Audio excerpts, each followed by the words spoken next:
So what is critical thinking? Now that you have looked at several critical thinkers and seen some of their characteristics, take a minute or two and write down just one or two sentences about how you personally would define critical thinking. Then we'll go over some other definitions. If you were to ask the person in the street what is critical thinking, some of the common characteristics they would say, well, a critical thinker is a person who is always asking questions or is problem solving. Critical thinking is being skeptical. And even one I heard was critical thinking is thinking about how you think about your thinking. I think it's much more than that, and I think having looked at those other critical thinkers, you'll probably agree. I think of critical thinking as a process. When I think about it, having taught it now for a while, it involves a lot of things. It involves confronting an issue or problem. It involves realizing you don't know everything, defining and clarifying your question, being able to collect good information. Sometimes you have to learn new stuff. You have to learn new science terms. You have to learn a whole bunch of new stuff just to be able to evaluate an argument. Checking for fallacies, listening to others and hearing their viewpoint, weighing the arguments, thinking about consequences, communicating your conclusion, and very important, having the courage of your convictions. Once you have come to a conclusion, can you share it? Can you share it publicly? Can you tell people this is the way you believe it is? And when I first started teaching critical thinking, I came up with this huge graphic to define it for myself. As you can see, it's quite complicated, but it involves taking in all the kinds of, well, let's start from the middle.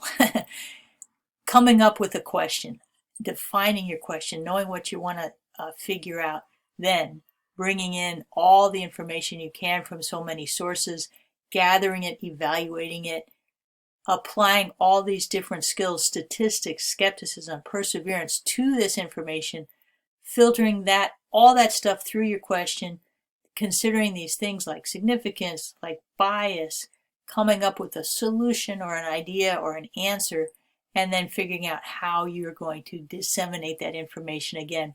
And my point being that there's so much bad information out there, you think critically about it, you put out some good final conclusions, and that improves the library of input that is out on the internet or wherever.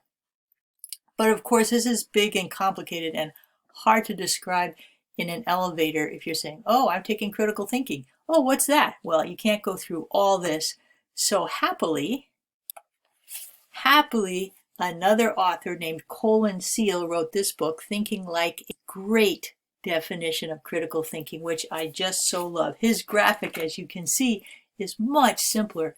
It just says it's a bunch of skills and a bunch of dispositions or attitudes applied across contexts and to do right, which leads to being right. So his point is, it is also a process. So this is a much better graphic that Colin Seal came up with. And it helped me to shorten and clarify my definition of critical thinking too. But this is Colin Seal's final definition after looking at the graphic. Critical thinking is the set of skills and dispositions we need to learn what we need to learn, to solve problems across disciplines that are grounded in the spirit of doing right instead of simply being right. And what does he mean by doing right instead of simply being right?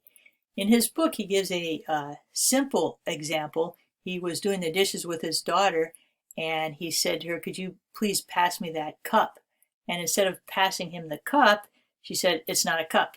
And she didn't want to pass it because it was not a cup. It was actually a glass. So she was technically right, but she wasn't doing right. She wasn't contributing to the main goal of getting the kitchen clean. Another big example, of course, is Democrats versus Republicans, the bipartisan or not, or the very partisan issues that come up. And sometimes one party will think they're right and the other party will think they're right, and they don't want to come to a compromise. So nothing gets done. So in the end, neither of them are right because nothing gets done. The country does not move forward. Whereas if they can compromise a little bit, then something good happens and they're right in the sense of being right and doing right, which leads to being right. So this is a great elevator definition of critical thinking. I really like it. What if there's a few more floors in the elevator and someone says, well, what do you mean by skills and dispositions? And I put a few here. The skills that I think of most readily are defining your question, finding good data, evaluating sources, weighing the arguments and communicating them. And the dispositions are inquisitiveness, or the attitudes, curiosity, persevering towards the truth, fallibilism. Fallibilism right here means accepting that you can be fallible, that you can make a mistake, being willing to listen to the other side, having the courage to stand by your convictions once you've come to a conclusion or a judgment, and caring enough to persevere till you get to the end.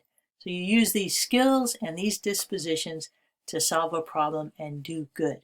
This is my version of the definition of critical thinking. It's also good, maybe not quite as compact as the previous one, but they're both the same idea.